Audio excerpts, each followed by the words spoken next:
Hi guys, welcome to my study compass. In this video, I'll be walking you through Math P1, the specimen paper for exams from 2020. Let's get started. Write 17,017 in figures. To get the final figure, all we need to do is add 17 to 17,000. This gives us 17017. Find the number of minutes from 17:58 to 7:13 p.m. 7:13 p.m. is on the 12-hour clock and 17:58 is on the 24-hour clock. 7:13 p.m. on the 24-hour clock is 19:13. So now we subtract 17:58 from 19:13 to get the time duration between them. In the minutes column, we can't subtract 58 minutes from 13 minutes, so we get 1 hour from the hour column. Under the minutes column, 1 hour becomes 60 minutes, which we add to 13 minutes to get 73 minutes. When we subtract 58 minutes from 73 minutes, we get 15 minutes. Since we borrowed 1 hour from the hour column, we are now left with 18 hours. 18 minus 17 is 1. We need to convert 1 hour 15 minutes to minutes. 1 hour is 60 minutes, so 60 minutes plus 15 minutes gives us 75 minutes. The number of cars parked in a car park at 9 a.m. is recorded for 10 days. Complete the stem and leaf diagram. The key for the stem and leaf diagram has been given. 12/3 represents 123 cars. So if we pick 124, the first two numbers are 1, 2, which means we need to write the number on this line and write down the final number, which is 4. For 130, the first two numbers are 1, 3. So we come to this line and write down the final number, which is 0. We repeat the same process for all the numbers. When we are done, we ensure that the numbers on each line are arranged in ascending order. Write 6,789 correct to the nearest hundred. The number in the hundreds position is 7. The number after 7, which is 8, is greater than 5. So we add 1 to 7, giving us 8, and replace the numbers after 7 with 0. This leaves us with 6,800. Write 6,789 correct to 3 significant figures. From the left, the third significant figure is 8. The number after 8, which is 9, is greater than 5. So we add 1 to 8, giving us 9, and replace the numbers after 8 with 0. This leaves us with 6,790. A cuboid measures 6 cm by 3 cm by 2 cm. On this 1 cm square grid, draw a net of the cuboid. A cuboid has 6 faces. In this case, 2 of the faces would have the dimensions 6 cm by 3 cm. Another 2 of the faces would have the dimensions 6 cm by 2 cm. Then the remaining 2 faces would have the dimensions 3 cm by 2 cm. Let's take the base as 6 cm by 3 cm. The base would be connected directly to the other 4 faces on all its sides. At the top and bottom, it will be connected to the faces with dimensions 6 cm by 2 cm. Then on the sides, it will be connected to the faces with dimensions 3 cm by 2 cm. Now we've drawn 5 of the faces of the cuboid. The last face will have dimensions 6 cm by 3 cm, which is the top of the cuboid. We can either connect it to the top here or the bottom here. In this case, we went with the top. Write down the order of rotational symmetry of the shape. The order of rotational symmetry of a shape is the number of times it looks exactly like the original when rotated 360 degrees about a center. You can use tracing paper to help determine the order of rotational symmetry. You'll see that if we rotate the shape about the center, this position comes here and looks exactly like the original. So we have 1. Then this position comes here and looks exactly like the original. So we have 2. Then we have this come back to its initial position. So we have 3 in total. Draw all the lines of symmetry on the shape. A line of symmetry is a line that splits a shape such that one half of the shape is a mirror image of the other half. In this case, we have 3 lines of symmetry.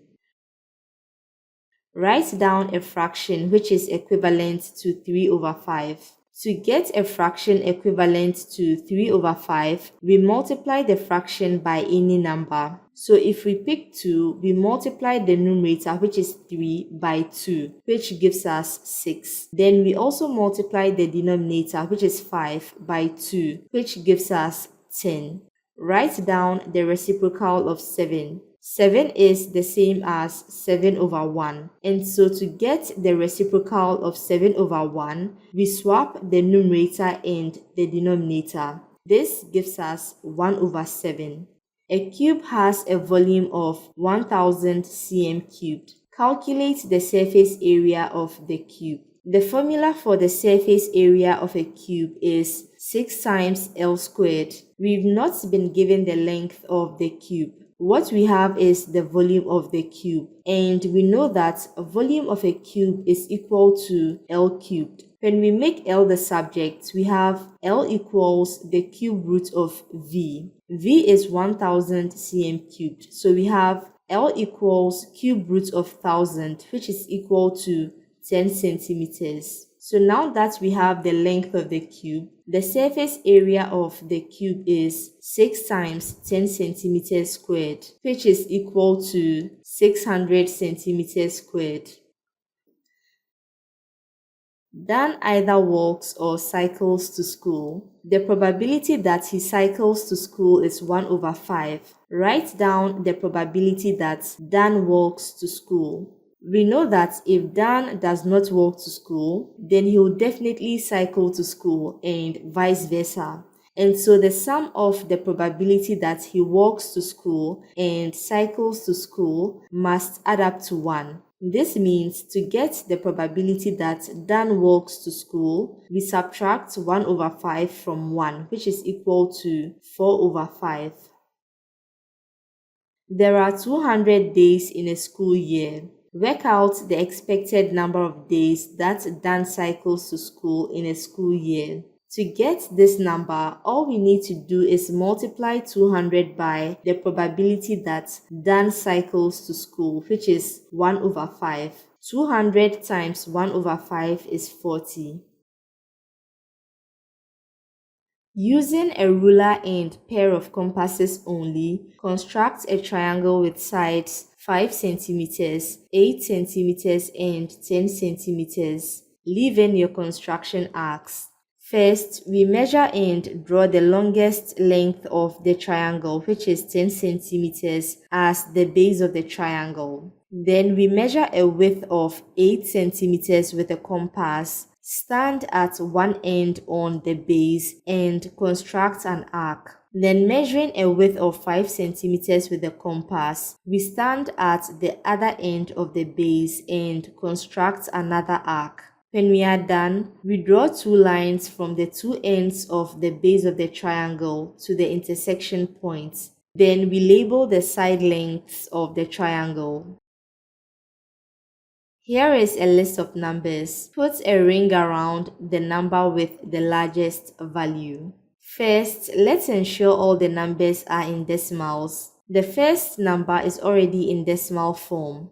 1 over 3 is 0.3333 and it goes on. 0.0330 is already in decimal. 3 over 10 is 0.3 in decimal. We add 3 more zeros to make it to 4 decimal places like the rest. 33% is 0.33 in decimal. We add 2 more zeros to make it to 4 decimal places. The first digits are all zeros, so we move to the second digits. We have 33033.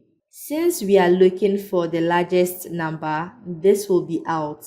Let's move to the third digits. We have 0303. These two numbers will go out. Let's move to the fourth digits. We have 30. This will be out, and so 1 over 3 is the largest number.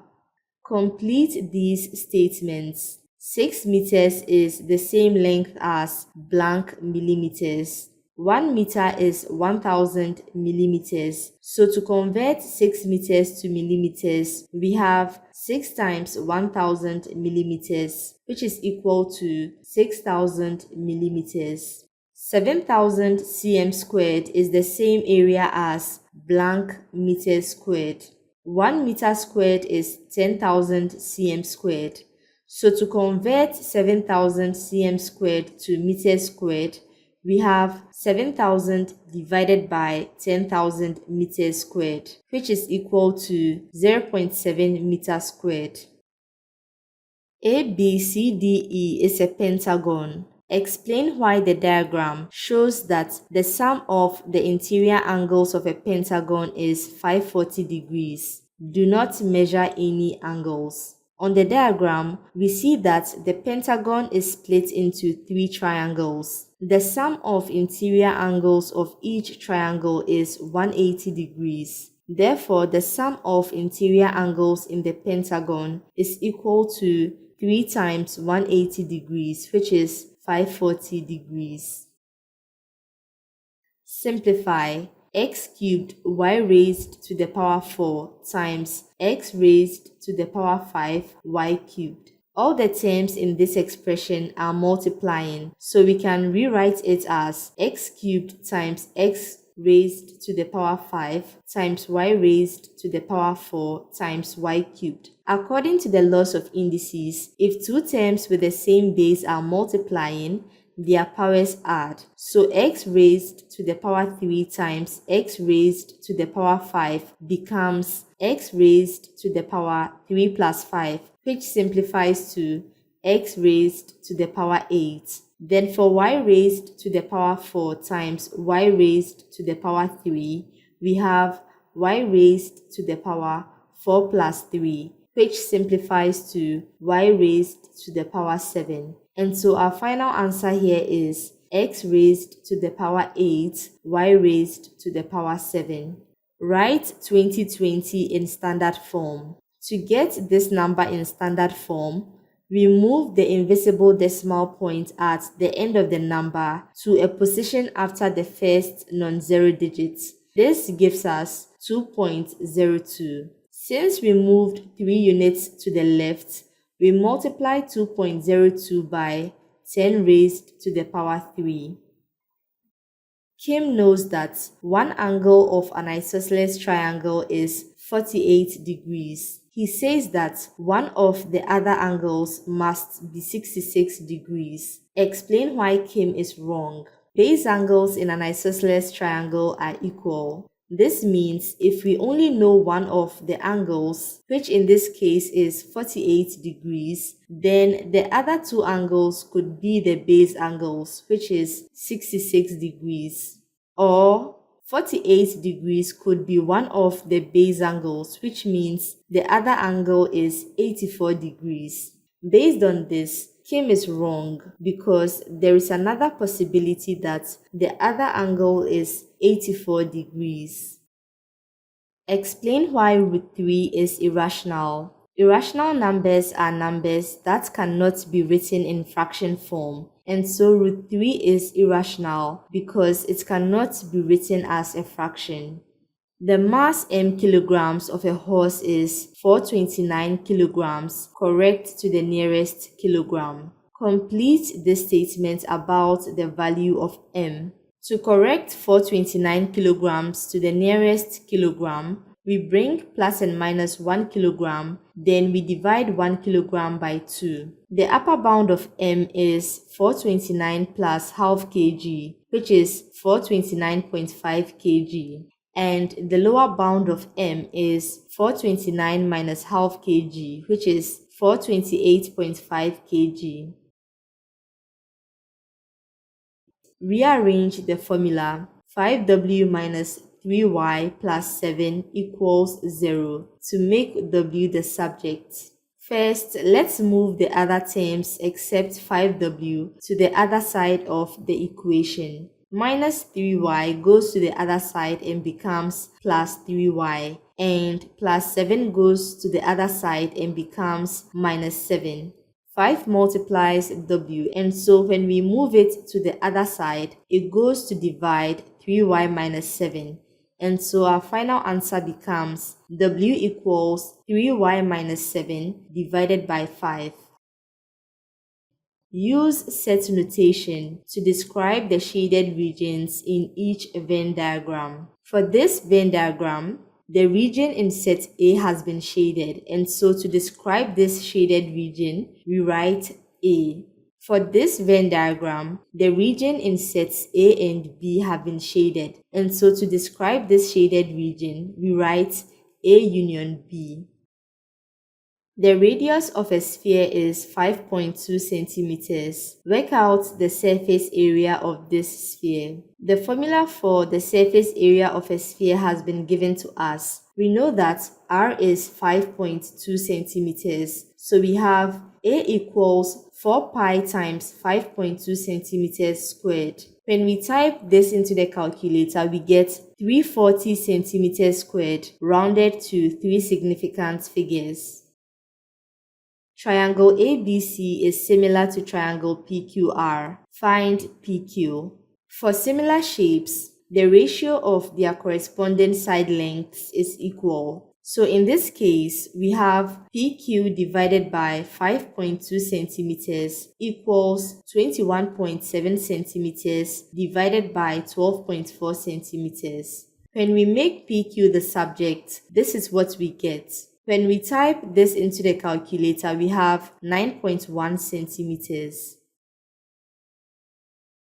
The universal set E represents children who go to the park. Set T represents children who play tennis, and set G represents children who play golf. Complete the Venn diagram. Let's start here. 25 children do not play tennis or golf. This number will be placed here outside sets T and G. If 25 children do not play tennis or golf, then it means the total number of children in sets T and G must be equal to 120 minus 25, which is 95. Now let's find the number of children who play both tennis and golf. We can get this number by subtracting 95 from the sum of 50 and 75, giving us 30. So now if 50 children play tennis, then it means 30 plus the number in this region must add up to 50. And so 50 minus 30 gives us 20. If 75 children play golf, then it means 30 plus the number in this region must add up to 75. And so 75 minus 30 gives us 45. Find n of T intersection G. In other words, we are finding the number of children who play tennis and golf. From the Venn diagram, this number is 30. Factorize completely. 18x minus 24. The common factor of the two terms is 6. When we factor 6 out, we need to multiply 3x by 6 to get 18x. Then we need to multiply negative 4 by 6 to get negative 24. Simplify. W raised to the power 5, all raised to the power 4. By applying the laws of indices, the powers of W will multiply, giving us W raised to the power 5 times 4. 5 times 4 is 20, and so our final answer here is W raised to the power 20. Without using your calculator, work out 1/7/12 plus 13/20. You must show all your working and give your answer as a mixed number in its simplest form. First, we convert the mixed fraction into an improper fraction. So for 1/7/12, we have 12 times 1, which is 12, 12 plus 7, which is 19, divided by 12. To get a common denominator for the two fractions, we need to find the LCM of 12 and 20, which is 60. So for 19/12, we multiply the denominator by 5 to get 60, and so we also need to multiply the numerator by 5, which gives us 95. For 13/20, we multiply the denominator by 3 to get 60. So we also multiply 13 by 3 to get 39. 95 plus 39 is 134.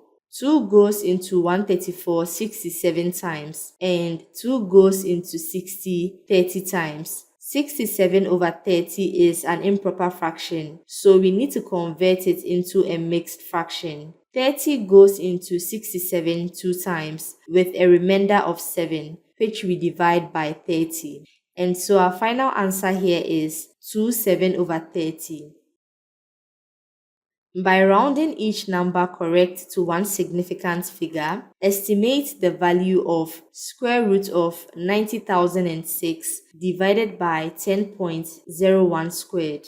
You must show all your working. The first significant figure in 90,006 is 9. The number after 9 is 0, which is less than 5. So we maintain 9 and make the rest of the numbers after 9 0. This gives us 90,000. The first significant figure in 10.01 is 1. The number after 1 is 0, which is less than 5. So we maintain 1 and make the rest of the numbers after 1 0. 10.00 is the same as 10. We can go ahead and type this into the calculator. This gives us 30. The nth term of a sequence is n cubed minus 5. Write down the first 3 terms of this sequence. To get the first term, we substitute n equals 1 into the formula. This gives us 1 cubed minus 5, which is equal to -4. For the second term, we substitute n equals 2 into the formula. We get 2 cubed minus 5, which is equal to 3. And for the third term, we substitute n equals 3 into the formula to give us 3 cubed minus 5, which is equal to 22. Here is a sequence of numbers. Find an expression for the nth term of this sequence. For this sequence, the difference of the difference is constant, which means we have a quadratic sequence. The nth term of a quadratic sequence can be expressed in the form an squared plus bn plus c. From here, all we need to do is find the values of a, b, and c and substitute them into the nth term formula. To get the value of a, we equate 2a to the constant difference, which is 2. This gives us a equals 1. To get the value of b, we equate 3a plus b to the first term in the first difference, which is 3. We know a equals 1, so we get b equals 0. To get the value of c, we equate a plus b plus c to the first term of the sequence, which is 3. We know a is 1 and b is 0, and so this gives us c equals 2. When we substitute the values of a, b, and c into the nth term, we get n squared plus 2. OAB is a sector of a circle with radius 9 centimeters and center O. The angle at O is 30 degrees. Calculate the area of this sector. Give your answer in terms of pi. The formula for the area of a sector is theta over 360 degrees times pi r squared. We've been given theta as 30 degrees and the radius r as 9 centimeters. When we type this into the calculator, we get 27 pi over 4. If your calculator gives you the final results as a decimal without the pi, take out the pi and multiply your results with pi. Thank you for watching. I hope you found this video useful. See you in the next video. Bye guys.